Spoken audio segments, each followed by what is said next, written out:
Hey, what is up, ladies and gentlemen? It is the Fruity Tangerine 17 back for the fourth recording session of Let's Play Crash Bandicoot 2 Cortex Strikes Back, the no/minimal spin run. Ooh, look at that sneaky little crouch there, sneakster.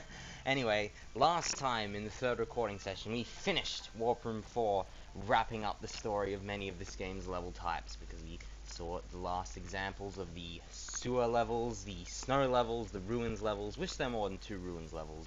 Be nice to have the one of them, bit of a shame. And also the 2B levels. Guess what would have been cool to see 3 of them as well. I like each level type to have at least 3 of it, but unfortunately that's not always the case. Anyway, as we head in here to the 5th warp room, the very cool space aesthetic warp room, that befitting of Cortex's Cortex Vortex. We have mostly entirely new types of levels here that are all set on board the Cortex Vortex, again fitting the look of the warp room here. So we'll be encountering 2 new level types here in this warp room, and an old friend with a bit of a new twist to it halfway through. But anyway, so now we have level number 21, Piston It Away. We might as well jump right on in, no real point delaying it, going through those interesting little pillars there around the entrance of the level. But yeah, Piston It Away, completely new type of level, set on board Cortex's space station, or, you know, the Cortex Vortex. I don't like calling it Cortex's Cortex Vortex, because then I'm saying Cortex twice in 2 words, so, yeah, that's a little bit much for me. Anyway, Piston It Away, as we warp on in here. Oh, look at how cool this warp area is, all the spacey theme, you know, the mechanical stuff. Oh, I just about got back there. I really like the nice, deep blue tones. Got all these different pipes and a little warp pad here. It's sort of like an octagon with these different points on it, and like this metallic floor here. It's pretty cool looking. Funny thing is, you can't actually just walk out. You've got to actually do a little jump to get over there. But oh yeah, interesting looking door as well. And it fits the aesthetic of the level itself, because the level itself is themed around the space station. We are officially on Cortex's space station. So this is what it looks like. And we have pistons, as the name level implies. Piston it away. Pistons. You don't want to get crushed by these. You don't want to. Whoa! No, don't want to get crushed. No. Oh, jeez, that just ran right into that enemy. Yeah, these guys, they work like the lizards. You have to skid them, as you can tell by the orange fiery band on them. Bit of a shame I had to get hit there. I would have really liked to have kept that mask, because it comes really in handy in surviving this level, honestly. Oh no. Oh. Whoops. Well, we're gonna have to exit the level. I might as well mention it now. This level actually has a death route, so we're going to have to exit the level and re-enter it, because the death route is very much necessary. Like, I don't want to do the level once and go back into it again for the death route, because I'll just be doing all the same stuff again, because the death route is extremely necessary when it comes to completing this level. So, hey, not the greatest start to the episode. Just running on in and dying instantly. Fantastic job, me. Fantastic. That little green light up there looks nice. There's a lot of little green lights in this sort of area. You can see, like, on top of those, what do you call these? Silos? Yeah, silos sounds right. You can see, like, the green light shining off them. Looks quite nice. Anyway, hopefully we won't encounter any forced spins here in the space station levels. I feel like we won't. I mean, I was worried about a particular type of level we'll encounter in this warp room, but I did a little wee bit of testing off screen. It turns out there isn't really anything to worry about, so hey, it's alright. Sorry if you wanted to see my candid reaction to that. I was pretty damn relieved, let me tell you, if you know what I'm talking about. Good old levels 22 and 24. Anyways, got some boxes up here, which we can break, and I can really flop. Wha-bam! Easy enough. It's really annoying if you break one of the arrow crates early, because then you have to do some awkward, like, spin jumping from this platform here to get the boxes up there. It is possible, though. Oh no, that's not good. It's really not good. Again, I would have liked to have kept that. Anyway, these things, they're called sparkly tentacle bots. They were in Crash the Huge Adventure, if you remember. They're a lot less annoying here, though, because they're actually properly cycle-based. Don't just, like, screw you over all the time and feel like they're completely random. They switch between going up, where you can skid or spin them, and going down, where you can jump on them. Of course, I can't spin them. You've got these little things you have to crawl under as well. But they weren't changing before. Before they were either just down or up, but now they've gone a little bit more complicated. See, they introduced the enemy to keep it pretty simple and then make it a little more complicated later. It's good game design. And we've got some nitros here. Just gotta watch out for them. Wouldn't want to go careening into the nitros and course, goes without saying, don't touch the hot orange thing here, otherwise you might just get burnt, baby. Alright. And there, and we should be going forward. Yeah, there's a little bit of a forward segment. So this is a predominantly side-scrolling type of level, but there is some little forward-scrolling bits. And it's interesting to have a predominantly side-scrolling type level, because the closest we've had to that are the ice levels, of course. And they were maybe 60% side-scrolling. If you include their special routes, which are all in side-scrolling segments, then yeah, probably more like 75%. Anyway, here's the death route, but we're not actually going to do it yet. We're actually going to come back to that. We're going to go forward with the level for starters. And I want to keep this sparkly tentacle bot alive. Here's a new trap. Stand on that thing, and a beam shoots at you. And if you get hit by it, or if you get killed by it, it'll shrink you. It's actually a shrink ray, and it shrinks you to oblivion, and you die. So, not great. Not great. Here's our bonus. Drop down to it just like in the ice levels. That's how these side-scrolling bonuses work. Or like, well, all the bonuses are side-scrolling. I mean, like, the level is side-scrolling when you enter the bonus. Whoa, there we go. Hit that. We need that. We need to backtrack this way. You want to leave this box intact so you can get back over these nitros. And then, oh, landed on that without breaking it. And then, bam, bam, bam, break those boxes which we activated. Go over here, belly flop, and kaboom, bada boom, ba. There we go. We're done it. So from here on out, it's pretty simple. You just have to break these boxes. Oh, thought I wasn't gonna make that for a second. Ooh, careful. I'm gonna wait the cycle here. I was a little bit slow there. I wanted to wait the cycle. And ooh, that's a long jump. That always has me nervous. That jump, definitely. I like how it's got the N on the silo over there. You know, neocortex. Ooh, you can really see those green, illuminated, like wires between the stacks there. It looks really cool. Love the lighting. Like, even look at the bonus thing here. It's got like those flashing green lights on it.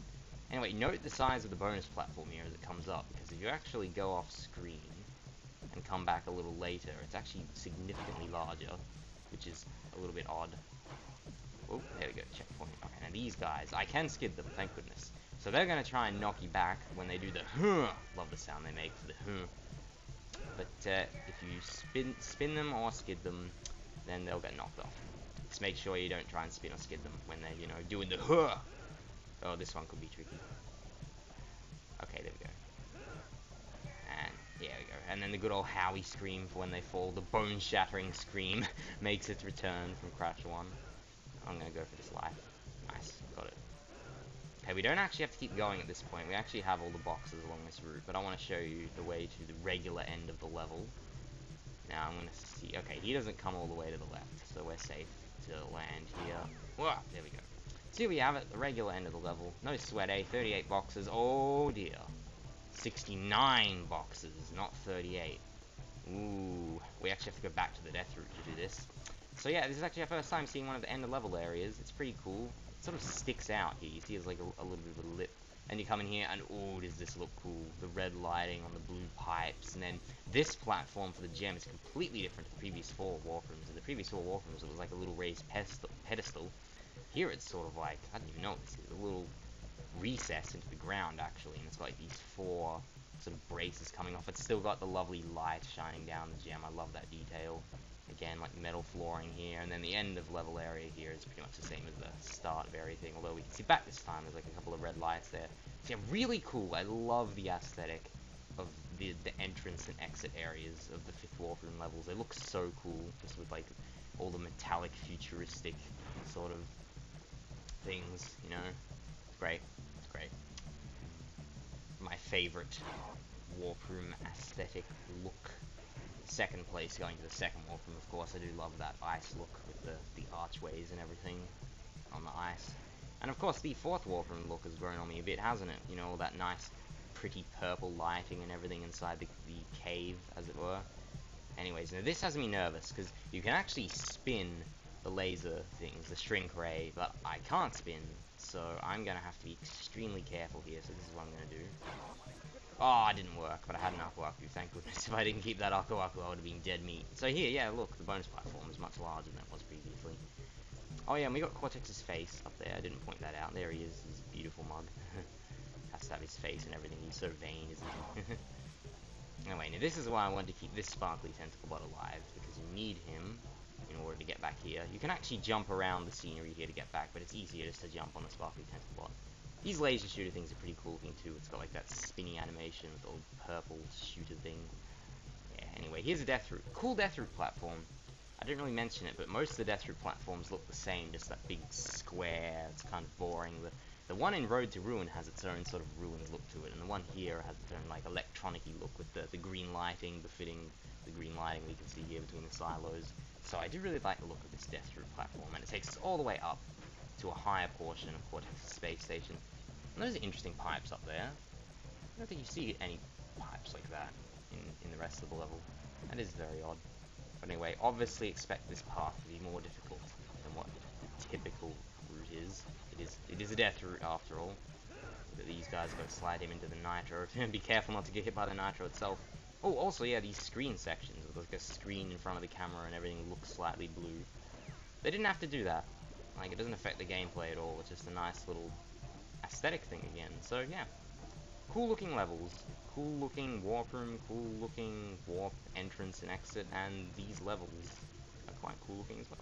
I use the word cool too much, to be perfectly honest. Just thank goodness this isn't the snow levels, and that would be ironic, wouldn't it?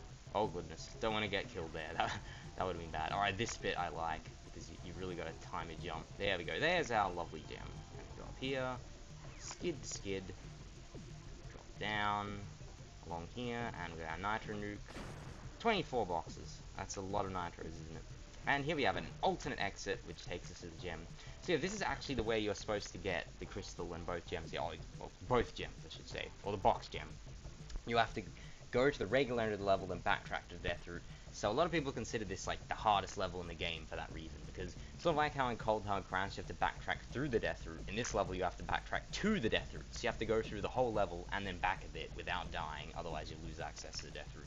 Once you get on the death route though, it's not too bad. At least once you get a checkpoint on the death route. Personal recommendation if you're playing this for the first time, get on the death route platform the moment you arrive to it, then kill yourself instantly to go back to the normal level. Then do the thing where you go through the end of the normal level, breaking the boxes and backtrack to death route. Because once you get on a death route platform once, it's there forever, no matter how many times you die. So if you get there and activate it once, then kill yourself, then go on your merry way. It doesn't matter how many times you die after that. You'll all be perfectly fine, and you can get back to the death route, no problem. They changed that in Wrath of Cortex, where if you die at all in the regular level, you lose access to the death route, which is a bit annoying. But in Crash 2 and 3, death routes, as long as you've stood on them once, they'll always be there, no matter how many times you die. So that's convenient, isn't it? Also, alternate exit. Haven't seen one of these since Air Crash, and Air Crash's one was just for its death route gem. This one actually has the box gem on it. It's not physically possible to get the box gem at the regular end of the level here in Piston Away. So that's a really cool thing about it. Like, they have the hologram box there at the end of the regular exit. I'm just wondering if it's physically programmed to appear as a gem if you get there with all 69 boxes, because you can't, under normal circumstances, you can't get to it with all 69 boxes. You have to get the box gem here in the death route. So I wonder if you like hacked the game and went back, would the gem appear over there instead? Like, I imagine it would. I wouldn't imagine them specially coding it differently just for this level. But it's pretty cool, the inaccessible gem, if you will, quote unquote, the inaccessible gem, getting the box gem from the regular exit of this level. Yeah, this is the only alternate exit in the game, which you get the box gem from.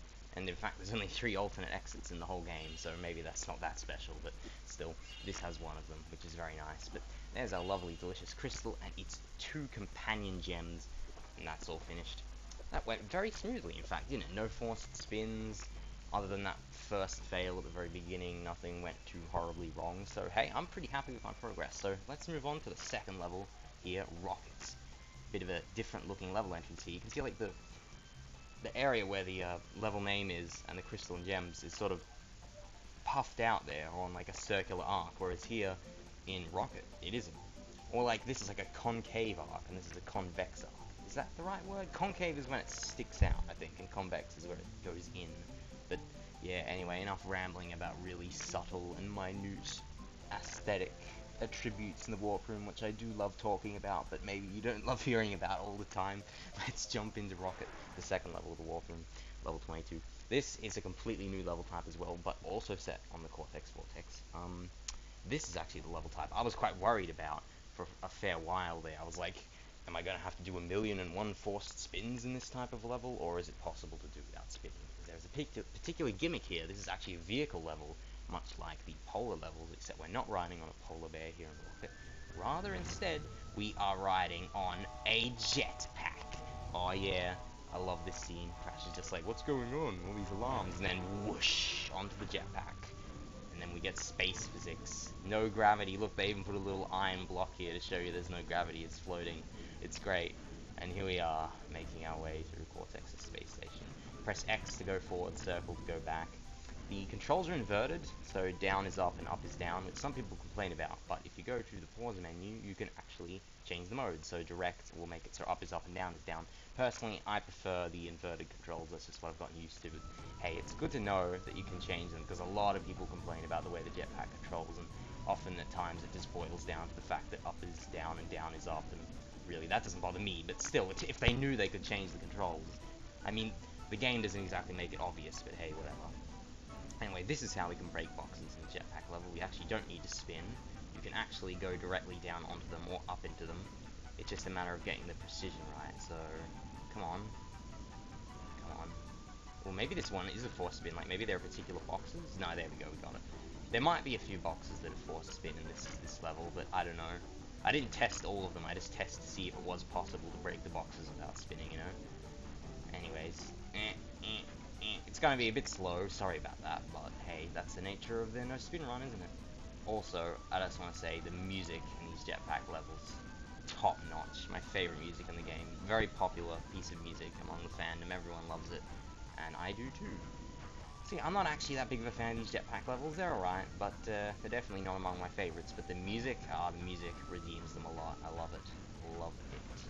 Like, if I was speaking of my favorite music in this game, I'd say the river levels and the jetpack levels, probably.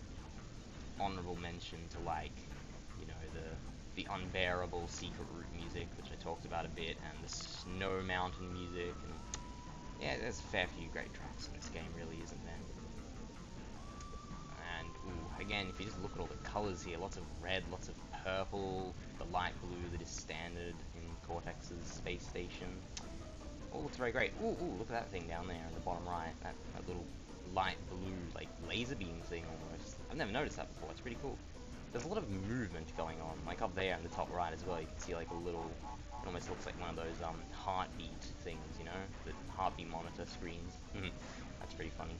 But yeah, we have these lasers up here as well. Gotta be careful of them. They have 3 different possible ways, or 3 different possible patterns where they can shoot their laser, and just make sure you keep an eye on the cycles, and also watch out for this fire as well. Now this is where I'm a little bit worried, actually. This could be a forced spin, because these guys, these lab assistants, they constantly follow you, and they're electrified. There's really no way of escaping them. I think spinning them is the only way of handling it, so yeah, I didn't think about this. I may well have some forced spins on these guys, because I'm pretty sure spinning them is the only physical way to get past, but we're gonna give it a little try. We're gonna try and get past him without spinning. Right? No, he just follows. He just follows. Whoa, not going in the fire. Oh, ruddy hell. This is something, alright.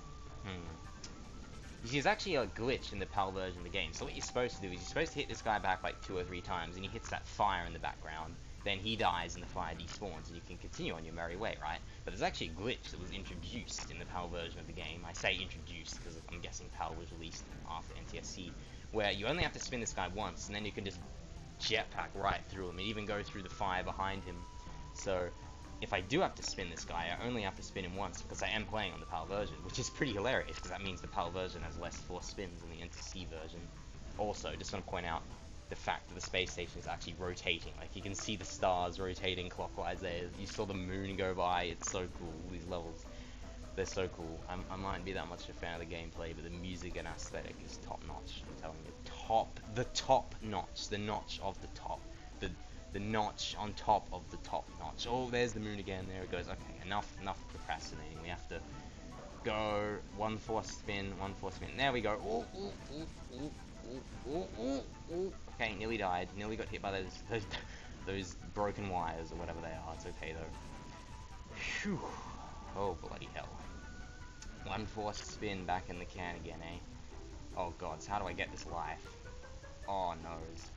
because if I'd bought an Aku Aku, I could just get hit by the Nitros and then easily get the life. But as it stands, I mean, can I go from above? I don't know if I can fit above there. Oh dear. Oh no, wait, no. No, it looked like I could fit up there. Okay, I think it's doable. I think it's doable.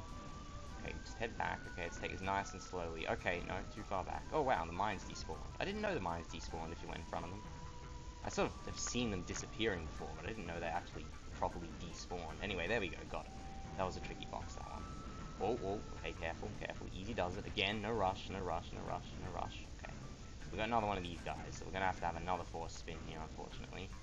But that's okay. So these levels did end up having more force spins than is typical for the game, but not for the reason that I thought it was gonna be. Okay, now this is starting to get on my nerves. Can we please move a little forward so I can break this box? There we go. Okay. Okay. He's so close to me, that's why I'm worried. Like, look at how close he is. Look at that. That is ridiculous. Okay, okay. Alright, we got it. Alright. You can even see Earth rotating on the left side there. That is so cool. It honestly is. Like, I'm really looking forward to the way these levels look in the Insane Trilogy.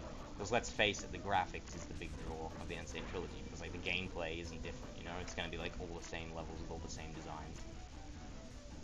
So as much as I'm like, oh, graphics aren't that important, I mean, like, they're the one difference in the Insane Trilogy. So, of course, they're the thing I'm going to look forward to. Except for time trials in Crash 1 and 2. They're bringing time trials to Crash 1 and 2.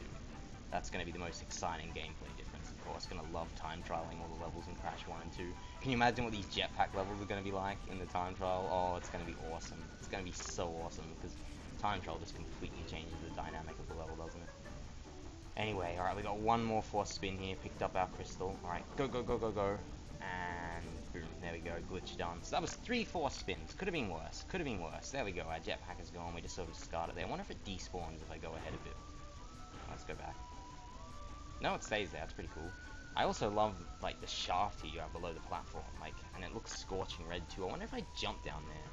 I mean, obviously I'd die, but, like, would I burn to death or would I just fall like a pit? I'm actually kind of tempted to try. I've never done it before. Can you even jump off this, or is it an invisible wall? Okay, I think you can jump off it, but anyway, I don't want to. We'll test it. We'll test it a little later. So it should be 14 nitros. Yeah, 39 boxes.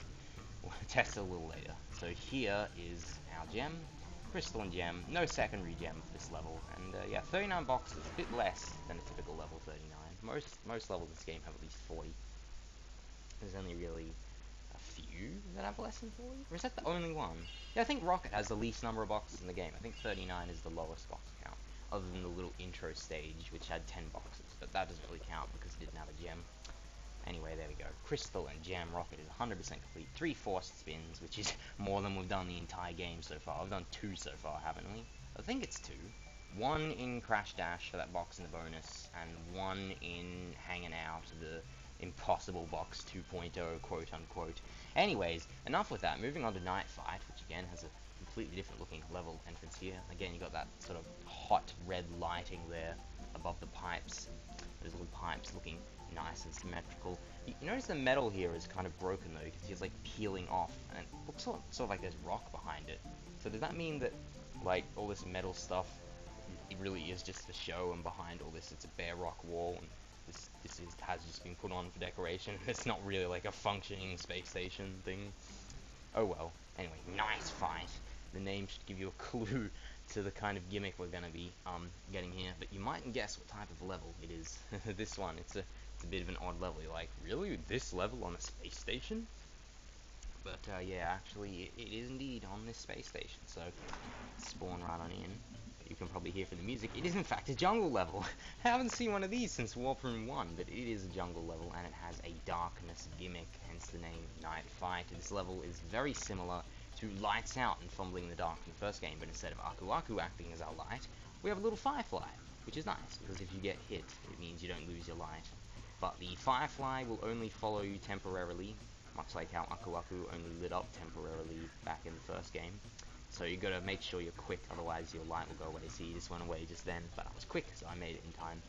Anyway, the way I try and justify that there is like a jungle on a space station is like, it's like one of those forests you know, in science fiction, like you might have a forest on a ship as like an oxygen factory, because, you know, trees convert carbon dioxide to oxygen, part of photosynthesis. So I think that's why he'd have this jungle on his spaceship, and it's pitch black in here because Cortex is an idiot and obviously doesn't want oxygen, because if it's pitch black in here then there's no light and the plants can't photosynthesize, which is stupid. Maybe the power went out. Maybe Coco has secretly sabotaged Cortex's space station and turned the power off temporarily, so it's pitch black here inside the forestry room, the oxygen factory. Although I find it kind of weird that Cortex would put like ruins inside his oxygen factory. Like, you can see the temple ruins here and everything. Like maybe he's an artiste, Cortex. Cortex the artiste. He likes having things looking all nice and authentic. Anyway, let's get on with the level. Cortex the artiste. Oh, I crack myself up sometimes with these random things I come up with. Little rat standing still here, and a checkpoint. No problem. I'm a little worried about how much longer it's going to take me to break these boxes without spinning. Because I could run out of light. Oh, look, a death route. Let's go on it. So yeah, another death route in this level, and as you can see, it has the typical death route platform, the boring one, the non-customized one for each type of level. Whoa, there goes our light. I saw there was a pit here. There we go. Anyway, death route, and yeah, we get the awesome music, which we heard inside the little secret area of Turtle Woods. The more intense version of the song, although it's really a completely different song. It has a completely different melody and everything. As with all the death route and bonus music in this game, it just uses the same instruments. Anyway, boom, there's our gem. And we go forward here, and... oh, I spun. I know I have to spin. I mean, I know I have to kill myself spinning, like that's the rule, but I'm about to kill myself in 2 seconds anyway, so it's no big deal. Anyway, so there's a couple of boxes here, and then a firefly, and a couple more pits, and here is where the death route meets up with the normal path along the right side there, but I'm going to kill myself now because I have the gem from the death route. I want to do the normal route. So I already had the gem when I did my forced spin, so there wasn't really any damage done to the, you know, the good rule book by going ahead a little bit further, so it doesn't really matter. Anyways, onto the regular route of the level. It's kind of like digging it, like this, how there's a death route on the left path and the regular route on the right path. There isn't any level that has a death route on the right path. You know, like in the pits, it was just, oh, whoops. Oh, I got like a creepy UFO sound effect going on there. That was odd. Anyway, at least that sounded like a UFO to me. Like, that's how I sort of associate that sound with, you know, creepy alien tech. You know, classic sci-fi, like 50s flying saucers and stuff. Anyway, what was I saying? Oh yeah, right, in the pits, it was just a regular split path. It wasn't a death route or anything on one of the routes, one of the paths. Anyway, yeah, you don't want to spin those boxes, even if you aren't like me and doing a no-spin run. If you spin those boxes, you can easily hit that nitro. The nitro is a weird hitbox. So they never spin those boxes on top of the nitro, even in speedruns. Also, these guys, they were in Heavy Machinery and Castle Machinery in the first game. They're also in Generator Room. Yeah, they look a bit different this time. They're a bit more blue. They're sort of a little more fluorescent. But yeah, it's interesting to see new enemies going on here, even if they're taken from the first game. And again, you can't kill them. You couldn't kill them in the first game. Can't kill them here either. And you got the frill neck lizards as well. So they're definitely adding some interesting things to spice up the fact that this is just, you know, a basic jungle level. And like bonus here, we have to deal with the darkness too. So we want to be quick before it goes away. Oh dear, no, this is going to be annoying. Oh, I can just skid, right, I forgot. Oh, whoops. Oh, no, I made it. I'm okay. So I'm going to break these before getting the firefly, because otherwise the firefly is just going to go away much more quickly than it would otherwise. Alright, get that. Down we go. Bam, bam. Bam, bam. Alright. Take this slowly. I like how all the Wumpa fruit just comes through to you, but by itself in this bonus. Like, all the boxes being programmed like that. It's very satisfying. See, you don't have to pick up any Wumpa fruit manually, you just get it all. Anyway, saw the end of the bonus, and 20 boxes is correct. The game will freeze here when I get down to 4 boxes, watch. Yep. It always freezes when you get to 4 boxes going outside that bonus. I think in every version of the game, like, it isn't something wrong with your disc, but literally, it's like hardcore programmed into the game that the game will freeze there. Well, it's not being programmed in, obviously, that wasn't intended, but it'll happen every time in every version of the game, because I always see it in speedruns. Anyways, go back where we were, and ooh, I need to go back actually. I was absent-minded. Ooh, I lost my firefly. Alright, there's a couple of pits here. I'm going to jump along the side of the level to hopefully not fall into them. Alright, let's go. Come on, come on. No, I knew there was a pit there. Legit, I knew there was a pit there. But I accidentally fell off the side scenery. Yeah, you actually have to backtrack into the death route. If you remember, there was 2 boxes. What the hell? Well, that was hilarious. There was 2 boxes at the end of the death route, so you actually have to backtrack into the death route to get it. So yeah, just like digging it, it's possible to backtrack into the death route from the regular route. However, this time it's actually intended, unlike in digging it, because you have to do it to get those 2 boxes. Yeah, it's pretty cruel, this game, isn't it? They could have just made it so there's no boxes in the death route, but no, they have to put 2 sneaky boxes at the end that you have to backtrack for that you can easily miss. They are pretty cruel buggers when it comes to this game, aren't they? Good old naughty dog. Anyway, those 2 pits, and then here we are, the 2 boxes.